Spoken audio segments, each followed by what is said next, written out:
오늘 하세나 본문은 디모데후서 2장 8절에서 13절까지의 말씀입니다.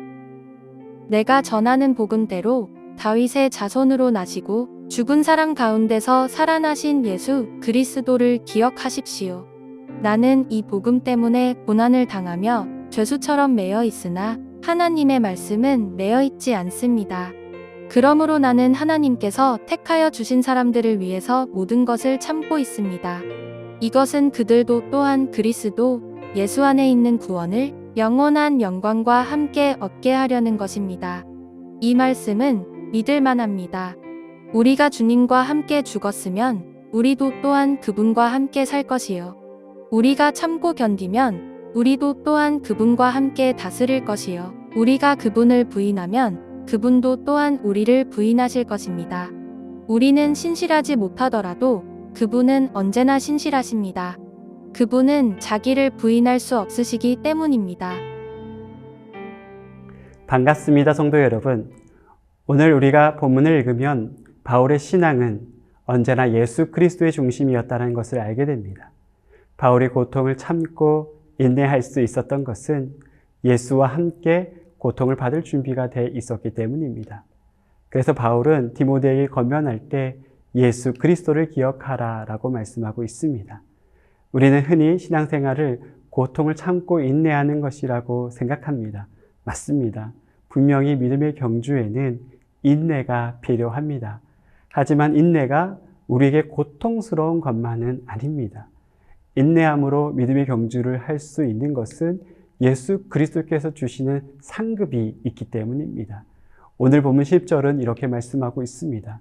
그러므로 내가 택함받은 자들을 위하여 모든 것을 참음은 그들도 그리스도 예수 안에 있는 구원을 영원한 영광과 함께 받게 하려 함이라 라고 말씀하고 있습니다. 우리가 고통을 참을 수 있는 것은 예수 안에 있는 영원한 영광을 받게 함이라고 말씀하고 있습니다. 즉 우리의 인내는 결코 헛되지 않습니다. 한국 사회는 인내를 강요하는 사회적 구조를 가지고 있습니다. 우리는 어릴 때부터 욕구를 지연시키는 것이 성숙이라고 배웠습니다. 놀고 싶은 것을 참고 공부하면 더 좋은 결과를 낼 것이라고 배웠죠. 맞습니다. 욕구를 지연하는 것은 인생에서 매우 중요합니다. 하지만 그 결과 공부는 재미없는 것이 되어버리고 마는 거죠. 안타깝게도 신앙을 욕구를 지연시키는 것이라고 생각하는 사람들이 있습니다. 그래서 밀린 숙제를 하듯이 신앙생활을 하는 사람들이 있죠. 하지만 믿음의 경주는 이것보다 훨씬 더 큰 유익이 있습니다. 우리는 예수님께서 주시는 구원의 영광에 참여하기 위해서 달려가는 운동선수와 비슷합니다. 훈련받는 것이 힘들기는 하지만 궁극적으로 훈련받으면서 기쁨을 느낍니다. 근육 운동을 하면서 나의 몸이 변하는 것을 보고 기뻐하고요. 달리기를 하면서 체력이 증진되는 기쁨을 경험할 수 있습니다. 궁극적으로 경기에서 승리해서 면류관을 얻지만 그 과정 속에서도 우리는 기쁨을 얻게 되는 것이죠. 기억해야 할 것은요. 믿음의 경주를 잘 하기 위해서는 반드시 이런 기쁨이 수반돼야 한다는 것입니다. 그런데요.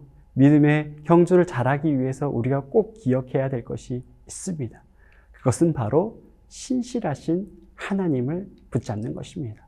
오늘 보면 13절에 이렇게 말씀하고 있습니다. 우리는 미쁨이 없을지라도 주는 항상 미쁘시니 자기를 부인할 수 없으시리라. 미쁘다는 말은 변함이 없다, 신실하다라는 것을 의미하죠. 즉 하나님의 성품의 가장 중요한 특징은 변함이 없다라는 것입니다. 세상 모든 것은 다 변한다 할지라도 하나님은 변하지 않는 분이십니다. 오늘 말씀에 사람은 신실함이 없다라고 말합니다. 인간은 연약한 존재인지라 상황에 따라서 변하죠. 조금 어려우면 포기하고요. 손해받는 것 같으면 언제든지 타인과의 신뢰를 깨뜨릴 수 있습니다. 사람은 자기에게 유익이 되는 것을 선택합니다. 언제든지 변할 준비가 되어 있죠. 하지만 하나님은 그렇지 않습니다. 하나님은 신실하시기 때문에 하나님이 말씀하시는 것을 절대 부인할 수 없습니다. 하나님에게 손해가 간다 할지라도 자신이 한 말씀을 그대로 지키시죠. 심지어 가장 고통스러운 순간에도 말씀을 바꾸시지 않습니다. 예수님을 죽음 가운데 내줘야 하는 고통 속에서도 하나님은 자신의 한 말을 뒤집지 않습니다. 하나님의 신실함의 최고봉은 십자가이죠. 우리를 끝까지 사랑하시겠다고 선포하시고 결심하신 것입니다. 하지만 인간은 도저히 그 사랑을 받을 자격이 없습니다. 그래도 하나님께서는 자신의 한 말씀을 지키시기 위해서 예수님을 십자가에 매다십니다. 이것이 바로 하나님의 신실함이십니다. 바울은 이런 하나님의 성품을 의지해야 한다고 말씀하고 있습니다. 우리가 믿음의 경주를 인내하고 끝까지 승리하기 위해서는 하나님의 성품, 즉 하나님의 말씀을 붙잡아야 된다고 말하고 있는 것이죠. 사랑하는 성도 여러분, 여러분은 무엇을 붙잡고 믿음의 경주를 하고 계십니까? 혹시 나의 경험을 의지하고 계십니까? 아니면 주변 사람을 의지하고 있습니까? 그러면 반드시 흔들릴 수밖에 없습니다. 나 자신도 주변 사람도 너무나 연약한 사람입니다. 상황에 따라서 얼마든지 넘어질 수가 있습니다. 하지만 변함없는 하나님을 붙잡을 때 우리는 믿음의 경주를 기쁘게 승리할 수 있습니다. 오늘 이 하루를 변함없는 하나님을 붙잡고 승리하는 성도들이 되시기를 진심으로 축복합니다. 오늘의 하시조는 직장과 학교에서 만나는 사람들에게 먼저 인사하기입니다. 내가 먼저 환한 미소로 인사하면 나를 만나는 사람들의 마음에 기쁨이 생길 것입니다. 오늘의 하시조 함께 하시죠.